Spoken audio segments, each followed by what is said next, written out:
takataura tikati isusu tiri pacourt every day akuti isusu tinodira mari dzedu moti handiti tinoenda kucourt tinomusiyira mari dzekuti ashandisewo mumugini. Sarwaka has never been at court. The only time paakasvika pacourt anga achitouya kuzoona vanhu vandanga ndaunza pacourt. We have to make a way forward. Ichokwadi ichocho. Ichokwadi ichocho. Asa mepo icha clear zvayo because nyoka yemabhuna acha address musi wa15. Acha address musi wa15. Acha address musi wa15, yes. Akati achawana kamukana kekuti ataure nemaZimbabweans musi wa15 achingobuda mukoti asati adzoka mumasales.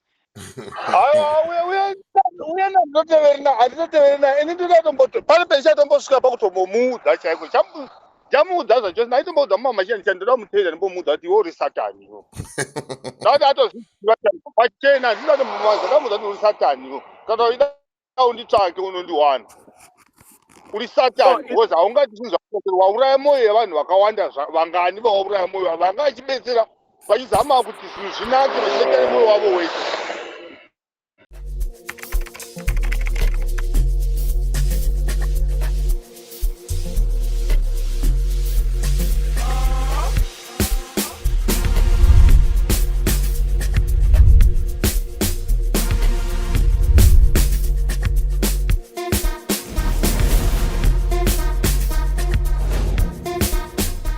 The views and opinions expressed in these videos are for those of the individuals involved and do not necessarily reflect the official position or views of Point 5 Creative Studios. Content presented is for informational and discussion purposes only. Yes. Hey, General Stole, just a quick one. Ndina comrade Mpila kawa follow ama events arikuziya zviri kuitika ndamenge ndichitaura nawo ndingirikini ndisanda kuedai, so is willing to assist nepawanokwanisawo napo. Ndikati rega ndingokuintroduce kuna General Stole vakuise kuma well wishers mongotaura nawo. So I was saying kuti everything chamuri kuda chinokwanisa kubatsirawo nyoka yemabhunu nemhuri yake munotaurawo ndobatsirawo nepashoma pandinapo. All right. No, it's okay. Hapana kana problem. Tichava mune link handiti. Link makatitumira ka, but maiti noda kutanga ya-approve ka. Tinoya-approve kudongo. All right. Saka rega ndinotumira link. Vakango requesta nelink tinobva tai-approve. All right. Saka comrade Mpila sangana na General Stole awa ndo vakaita take over group ranyoka yemabhunu updates mushure maitika zvirongwa zviye zvangati chikurukura zviye.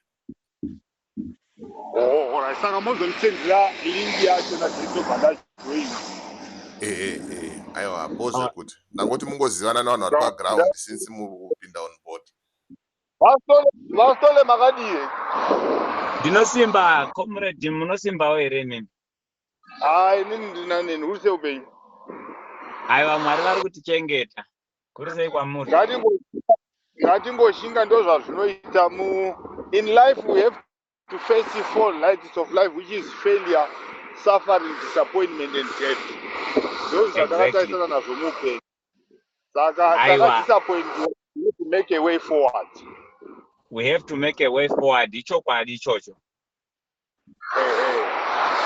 Ichokwadi ichocho. Asa mepo icha clear zvayo because nyoka yemabhuna acha address musi wa15. Acha address musi wa15. Acha address musi wa15, yes. Akati achawana kamukana kekuti ataure nemaZimbabweans musi wa15 achingobuda mukoti asati adzoka mumasales. Then tinotenda kuti mamwe mabongozozo achava ari cleared because machances vawanda and vari kushandisa zita rake.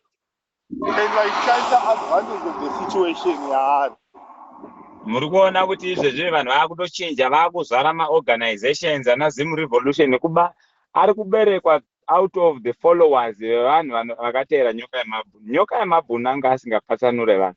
Nyoka yemabhunu aibatanidza vanhu. Nanhasi tinotaura naye anotaura kuti bata naye. ndizvozvo chaizvo. Yes. Saka Ende izvezvi mamira.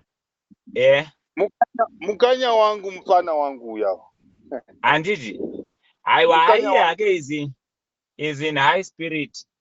Tine vatinotaura navo vachimbopota vachimupa foni iko kujere ikoko tichitaura.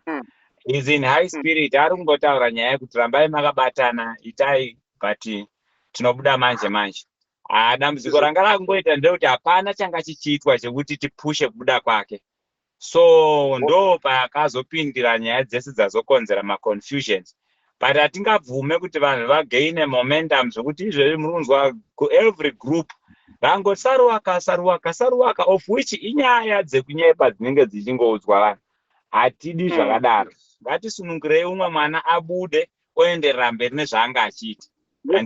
Tese takadai takabva kumaorganization, we made it clear kuti hatina any ambition yatinayo pagroup ranyoka yemabhunu. Takabuda pachena kuti isusu revolution tinoiunderstand is an umbrella objective of all the Zimbabweans. But tese takabva kumaorganizations akasiyana-siyana. We are not seeking to find a political career. You understand?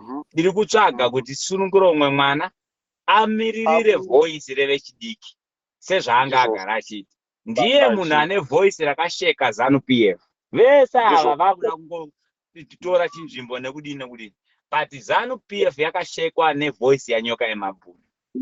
Finish and clear. Ngaabude mwana aite zvaanga achiita. Ndo vanoziva kuti anga akatsika ndiye anoziva kuti anga akatsika pai aitaura nani. Hakuna chero ane link. Musambonyepekwa kuti vakuru vazodai. Hakuna munhu aitaura nevanhu vakuru ndinyoka yemabhunu. Zvakangofa zvakadaro. I do agree with you 100%. Yes. Ende handizogoni kuwana munhu zvemunga kunondifurira kana kuti ini ndinotozviziva.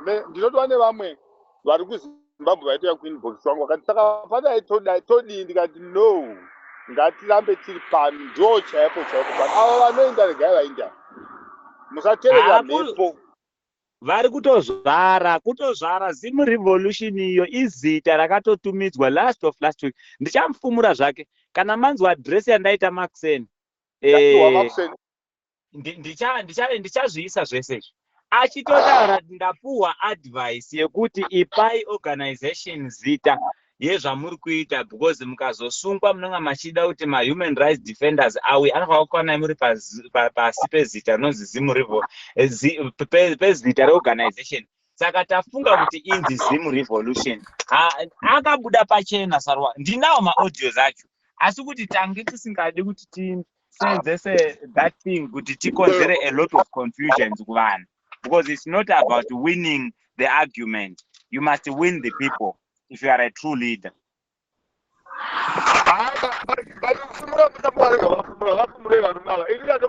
Ndatoboudza leader wangu apa no mwana maika vana vanga vafumugwa. Hatimboti zvinhu zvakaita saizvozvo. Ngavafumugwe pachena vazikamwe unhu hwavo. Musamozvitadza izvozvo. Nomira nemi zvachose. Hatifani kutombovanza zvinhu kuti tiprotecte zvinhu zvakashata. Zvinhu zvavari kuita ifu zvavari kuita. Zvinhu zvakashatisa zvinhu. Takataura tikati isusu tiri pacourt every day. Akuti isusu tinodira mari dzedu moti. Handiti tinoenda kucourt. Tinomusiyira mari dzekuti ashandisewo mumwe. Sarwaka has never been at court. The only time paakasvika pacourt anga achitouya kuzoona vanhu vandanga ndaunza pacourt because vakataura neni. I have my audios acho pano achitoti general chengetedzai vanhu venyu yatibatsira zvingaiti. Mileage yaakuabuse Sarwaka spoke to me. Isusu tiri kutamba politics. Tisu tine ma-organizations atotaura nawo. Tisu tine ma-alliance nema-memorandum of understandings because we are setting the foundation of vibrance in the political matters. Kana taakupinda tishifte tishifte the space. You understand? Ndo saka tichiita ma-organizations ese kuti titaure nawo. Ndabvunza mubvunzo pa-address yeMaxen kuti how did nyoka yemabhunu issue reached Namibia. Yakasvika sei kuNamibia because nyoka yemabhunu was broadcasted in Namibia. Ndiani akasvitsa nyaya yenyoka yemabhunu kuNamibia? It was me. Ndini ndine link ne-economic freedom ne-Namibian economic freedom fighters. The youth leader ariko anonzi Michael Amshelelo is my friend. How did the guys land and minerals in South Africa vakagona sei kuya pacourt kuzosupporta comrade nyoka yemabhunu? Vanomuzivira kupi? It is because it is suit in a memorandum of understanding navo because we are fighting a common cause. On the project yatinayo kugadzira the regional alliance. That is why makawana maZimbabweans ari paya, ma-organizations akaya paya akawanda. Coordinator wayo ndini, but nhasi ndini waakuti ndiri chigananda.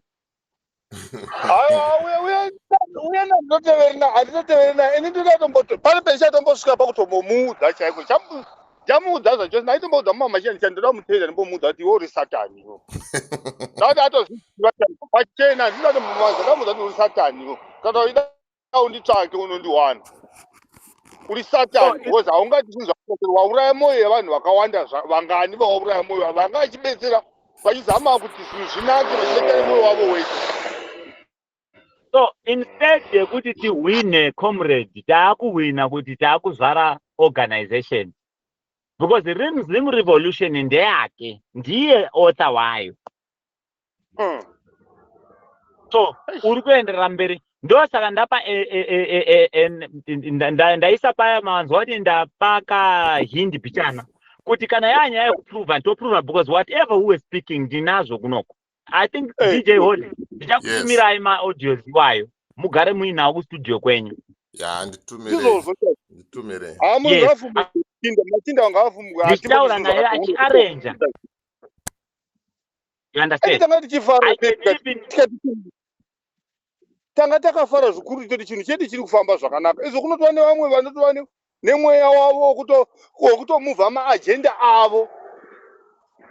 Zuva rasvika Saruwaka pakoti. Zuva rasvika Saruwaka pakoti. Akange and after all takavataurira kuti itai police clearance.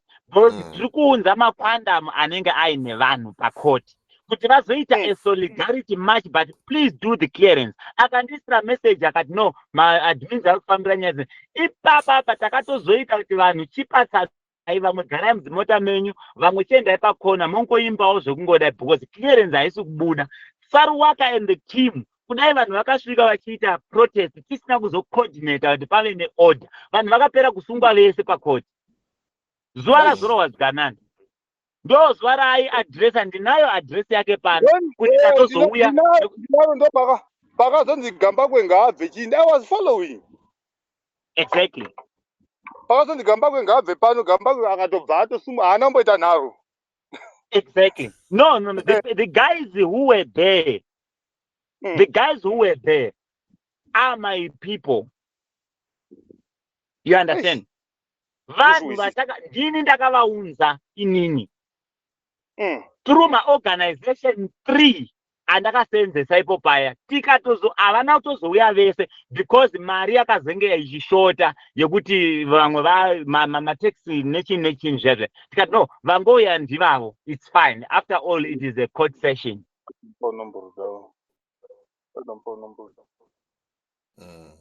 Ndiri kukunzwisisai. So that's nonsense. Hey.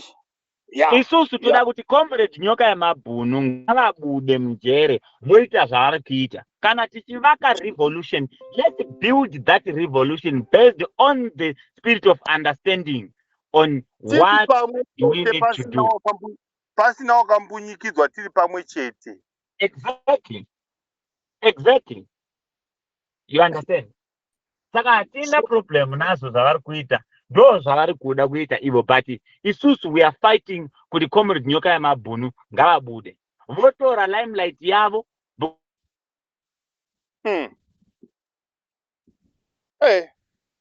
Haisi muchiundiwa zvakanaka nenetwork. Aiwa boss kuti I think network yacho yakadakwa but at least tataura at least maane manhamba then ndichakutumira ilink reka nditomboshandawo futi inini. All right vana mai. Thanks a lot ne. Aiwa, tinotenda mukoma wangu. Sharp. Ciao.